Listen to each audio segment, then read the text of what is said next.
नमस्कार दोस्तों, geography online class में आपका स्वागत है। अपन बात कर रहे थे अर्धशुष्क मरुस्थलीय प्रदेश की, जिसमें अपन ने गग्गर प्रदेश, शेखावटी प्रदेश, नागौरी उच्च भूमि, लूनी बेसिन के 4 भागों में इसको बांटा था। पिछली जो क्लास थी अपने, उसमें अपन ने गग्गर प्रदेश को पूरा कर लिया था, शेखावटी प्रदेश को पूरा कर लिया था, और इस वाले जो भाग है इसके अंदर अपन नागौरी उच्च भूमि व लूनी बेसिन के बारे में सामान्य जानकारी लें। देखो, गग्गर प्रदेश के अंदर अपन ने बात की थी कि घग्गर नदी का जो बेसिन है, घग्गर नदी जो बेसिन है वह बेसिन क्या कहलाता है? गग्गर प्रदेश कहलाता है। क्लियर है किसी? कौन कौन से क्षेत्र में श्री गंगानगर, हनुमानगढ़ व अनूपगढ़ जिला जो है वहाँ पे मुख्य रूप से ये फैला। यहाँ तक अपन ने बात कर ली थी। इसके अलावा अपन ने शेखावटी प्रदेश के बारे में छोटी मोटी जानकारी ली थी कि शेखावटी जो प्रदेश है, ये शेखावटी प्रदेश क्यों कहलाता है? क्योंकि यहाँ पे पहले शेखावत राजाओं का राज, चौहानों का राज था, तो उसके कारण इसे क्या कहा जाने लगा? शेखावटी कहा जाने लगा। कहाँ पाया जाता? चूरू हो गया, झुंझुनू हो गया, और अपने डीडोना, कुचामन हो गया, नागौर, कुछ भूभाग हो गए, वहाँ पे मुख्य रूप से क्या है? फैला हुआ है। अपन ने ये भी बात की थी कि इसकी जो मुख्य नदी है वो कांतली नदी है। उस नदी है कांतली नदी है, और यहाँ पर प्राचीन सभ्यताओं के अवशेष भी मिले हैं, जैसे गग्गर प्रदेश में मिले हैं पीलीबंगा, कालीबंगा, रंगमहल मिले हैं, वैसे ही यहाँ पर पे मिले हैं गणेश सभ्यता मिले हैं, और टपकेश्वर सभ्यता मिली है।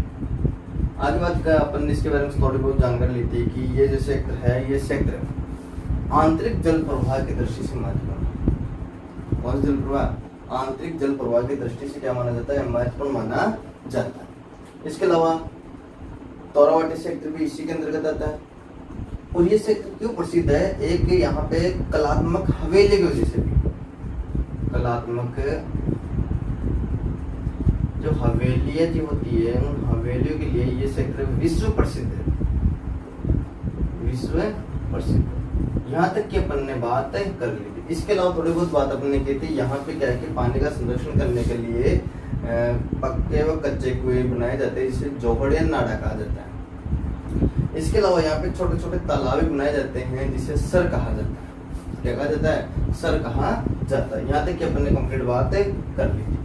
आगे बात करते हैं नागौरी उच्च भूमि की बात कर लेते हैं कि नागौरी उच्च भूमि क्या है। देखो, नागौरी जो उच्च भूमि है, ये क्षेत्र कहाँ कहाँ फैला हुआ है? ये क्षेत्र जोधपुर, नागौर और पाली जिले में आते हैं। नागौर उच्च भूमि के अंदर कौन कौन से क्षेत्र आते हैं? जोधपुर, नागौर, पाली जिले इसके अंतर्गत आते हैं। बात करते हैं जी, ये क्षेत्र, ये फ्लोराइड जो है, फ्लोराइड से ये क्षेत्र सर्वाधिक प्रभावित है। यहाँ पे जो पानी पाया जाता है, उस पानी के अंदर किसकी मात्रा पाई जाती है? फ्लोराइड की मात्रा सर्वाधिक पाई जाती है। ठीक है। इसके अलावा जी क्षेत्र है टंगस्टन तथा संगमरमर के लिए भी प्रसिद्ध है। यहाँ पे अगर खनिज की बात करें तो कौन कौन सा आता है? टंगस्टन तथा संगमरमर के खनिज यहाँ पे मुख्य रूप से पाए जाते हैं। इस क्षेत्र के अंदर अगर अपन बात करते हैं तो नमकीन युक्त झीलें पाई जाती है। नमक युक्त क्या पाई जाती है? झीलें पाई जाती है। सर्वाधिक नमक युक्त झीलें पाई जाती है। लवण की अधिकता के कारण यहाँ पे माइकाशिष्ट नमकीनी चट्टानें पाई जाती है। कौन सी चट्टानें? माइकाशिष्ट नमकीनी चट्टानें पाई जाती है, जो वर्षा होने से धीरे धीरे जो लवण की मात्रा होती है, वो लवण की मात्रा कहाँ निकल जाती है? बाहर की ओर आ जाती है, जिससे यहाँ की भूमि जो है वो लवणीय हो जाती है, और धीरे धीरे कैसी हो जाती है? बंजर हो जाती है। क्लियर? भाई, यहाँ पे जो चट्टान पाई जाती है, माइकाशिष्ट नमकीनी चट्टानें पाई जाती है। जो माइकाशिष्ट नमकीनी चट्टानें पाई जाती है, वो वर्षा के जल के कारण, जैसे वर्षा का जल उसके ऊपर जाएगा तो वहां से जो लवण की जो मात्रा होगी, वो लवण की मात्रा कहाँ पे जाती है? भूमि के अंदर आ जाती है, ऊपर सतह पे आ जाती है। जैसे सतह पे आती है तो वो जो भूमि होती है वो लवणीय हो जाती है। लवणीय होने के साथ साथ में ये जो भूमि होती है कैसे हो जाती है? बंजर हो जाती है। इसके अलावा मोस्ट इम्पोर्टेंट जो चीज है, ये वो है कि यहाँ पर एक फ्लोराइड जल युक्त पट्टी है। यहाँ पे फ्लोराइड जल युक्त पट्टी है, जो अजमेर से नागौर के सीमा के मध्य स्थित है।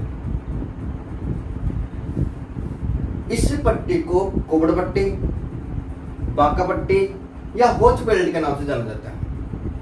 इसे किसके नाम जानते हैं? कुबड़ पट्टी, बांका पट्टी या होच बेल्ट के नाम से जाना जाता है। क्लियर है कि चीज। इसके बारे में अपन ने देखो, इसे कोबड़ पट्टी क्यों कहते हैं, बाका पट्टी क्यों कहते हैं, होच बेल्ट क्यों कहते हैं। देखो, कहा जाता है कि इस फ्लोराइड युक्त जो जल होता है, इस जल के सेवन करने से जो अपनी हड्डियां होती है वो कमजोर हो जाती है, और हड्डियों के अंदर या फिर व्यक्ति जो होते हैं उन व्यक्तियों के पीछे क्या निकल जाती है, कोब निकल जाती है। इस प्रकार से कोबे होकर चलने लग जाते हैं, इसलिए इसे क्या कहते हैं, कोबड़ पट्टी कहते हैं। हड्डियां जो होती है वो टेढ़ी हो जाती है, मुड़ जाती है, बाकी हो जाती है, इसी रास्ते में बोलते हैं बाकी हो जाना। ठीक है, तो हड्डियां क्या हो जाती है, बाकी हो जाती है, मुड़ जाती है, टेढ़ी हो जाती है, इसलिए इसे क्या कहा जाता है, बाकी पट्टी भी कहा जाती है, बाका पट्टी के नाम से जाना जाता है। क्लियर है कि चीज। तो ये हो गया अपने कौन सा क्षेत्र है, नागौर भूमि। कहाँ पे स्थित है, जोधपुर, नागौर, पाली जिले इसके अंतर्गत आते हैं। फ्लोराइड युक्त जल यहाँ पे सर्वाधिक रूप से पाया जाता है। टंगस्टन संगमरमर के लिए सर्वाधिक प्रसिद्ध है। यहाँ पे जो पट्टी है, फ्लोराइड जल की जो पट्टी है, इसे कोबड़ पट्टी, बांका पट्टी या ओजबेल्ट के नाम से जानते हैं। इस क्षेत्र में नमकीन युक्त झीलें मुख्य रूप से पाई जाती है। लवण की अधिकता के कारण यहाँ पे कौन सी चट्टानें पाई जाती है, माइकासिस्ट नमकीन चट्टानें पाई जाती है। जो वर्षा जल आ जाने के बाद में धीरे धीरे वो जो नमकीन लवणी जो है, लवण की मात्रा सतह पे आ जाती है, सतह पे आने के कारण वो जिसे लवणी हो जाता है और वो धीरे धीरे किसमें बदल जाता है, बंजर रूप में हो जाता है। क्लियर है कि चीज। आगे बात करते हैं अपन किसकी, लूनी बेसिन। इसे गोडवाल प्रदेश के नाम से जानते हैं। इसके क्षेत्र का नाम जानते हैं गोडवाल प्रदेश के नाम से। लूनी बेसिन मतलब लूनी नदी का जो प्रवाह क्षेत्र होगा वो क्या कहलाएगा, लूनी बेसिन कहलाएगा। वैसे अगर लूनी नदी के उद्गम की बात करते हैं तो अजमेर के नाग पहाड़ी से इसका उद्गम होता है। कहाँ से होता है, अजमेर की नाग पहाड़ी से इसका उद्गम होता है। और इसकी विस्तार की बात करते हैं, लूनी बेसिन का विस्तार कहाँ पे है, पाली, जालोर, बालोतरा व सिरोही में मुख्य रूप से। कहाँ पे है, पाली, जालोर, बालोतरा व सिरोही में मुख्य रूप से पाई जाती है। आगे बात करते हैं और कहाँ पे है, सांचौर, जोधपुर ग्रामीण, ब्यावर व नागौर में भी फैली हुई है। मुख्य रूप से बात करें तो पाली, जालोर, बालोतरा, सिरोही के अंतर्गत है, और इसके अलावा सांचौर, जोधपुर ग्रामीण, ब्यावर व नागौर इसके अंतर्गत आ जाते हैं। किसमें, लूनी बेसिन में। एक बात करना, सिरोही की बात करते हैं। सिरोही वैसे अगर बात की जाती है अर्ध शुष्क मरुस्थलीय प्रदेश की दृष्टि से देखा जाए, भौगोलिक दृष्टि से देखा जाए तो किसमें आता है, अर्ध शुष्क मरुस्थलीय प्रदेश में आता है। लेकिन जलवायु दृष्टि से देखा जाए तो अर्ध शुष्क मरुस्थलीय प्रदेश के अंतर्गत नहीं आता। इस चीज का आपको ध्यान रखना। क्लियर। आगे बात करते हैं। इस क्षेत्र में जो पहाड़ियां पाई जाती है वो पहाड़ियां शिवाने की पहाड़ियां। कौन सी पहाड़ियां, शिवाने की पहाड़ियां हैं, और ये जालोर में स्थित है। और ये जो शिवाने की पहाड़ियां हैं ये ग्रेनाइट के लिए प्रसिद्ध है। किसके लिए प्रसिद्ध है, ये ग्रेनाइट के लिए प्रसिद्ध है। शिवाने की जो पहाड़ियां हैं वो कहाँ पे है, जालोर में स्थित है। और किसके लिए प्रसिद्ध है, ये ग्रेनाइट के लिए क्या मानी जाती है, प्रसिद्ध मानी जाती है। ठीक है, आगे बात करते हैं तो लूनी नदी के जो बाढ़ क्षेत्र है उसको जालोर में क्या कहा जाता है, रेल या नेड़ा के नाम से जाना जाता है। लूनी नदी का जो बाढ़ क्षेत्र है इसको जालोर में किस नाम से जाना जाता है, रेल या नेड़ा के नाम से जाना जाता है। आगे बात करते हैं, जो लूनी नदी है ये जब उद्गम स्थान से आती है तब तो इसका पानी कैसा रहता है, मीठा रहता है। लेकिन जैसे ही बालोतरा तक ये आती है तो इसका जो पानी होता है ये क्या हो जाता है, खारा हो जाता है।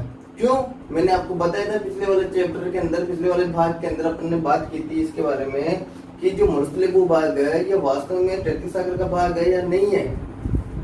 उसका सर्वसिद्ध ये अपने को बताती है कि वास्तव में किसका भूभाग है, कि मरुस्थलीय भूभाग है। क्योंकि अपने जो तैतीय सागर था, ये तैतीय सागर था उस समय जब पानी था वो पानी तो दूसरी जगह पे चला गया था, लेकिन जो लवण की मात्रा थी वो लवण की मात्रा अभी भी इस भाग में ही मौजूद है।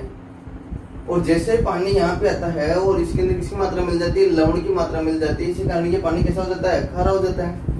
ठीक है, इस क्षेत्र में कौन कौन से प्रमुख बांध है, जसवंत सागर बांध है, हेमावास बांध है, सरदार समुद्र, यहाँ पे मुख्य रूप से क्या पाए जाते हैं, बांध पाए जाते हैं। ये अपना हो गया अर्ध मरुस्थलीय प्रदेश। क्लियर है।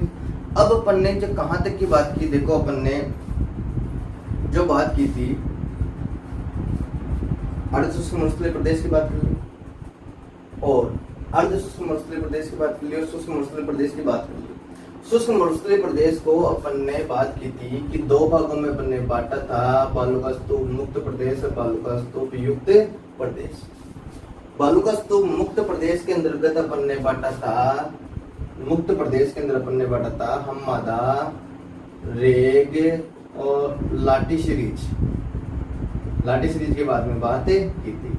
इसके अलावा अपन ने बालू का स्तूप युक्त प्रदेश के अंदर बात कर रहे थे, तो अपन ने इर्ग की बात कर ली और बालू का स्तूप की बात कर ली। इर्ग मैंने आपको समझा दिया कि जो महानद मरुस्थल होता है वो इर्ग कहलाता है। हम्मादा मैंने आपको समझा दिया है कि पथरीला जो मरुस्थल होता है वो क्या कहलाता है, हम्मादा कहलाता है। मैंने अपन ने रेग की बात कर ली। रेग किसे कहते हैं, जो मिश्रित मरुस्थल होता है जो हम्मादा के चारों ओर फैला रहता है वो क्या कहलाता है, रेग कहलाता है। लाठी सीरीज किसे कहते हैं, मीठे जल की जो पट्टी होती है उसे क्या कहा जाता है, लाठी सीरीज कहा जाता है।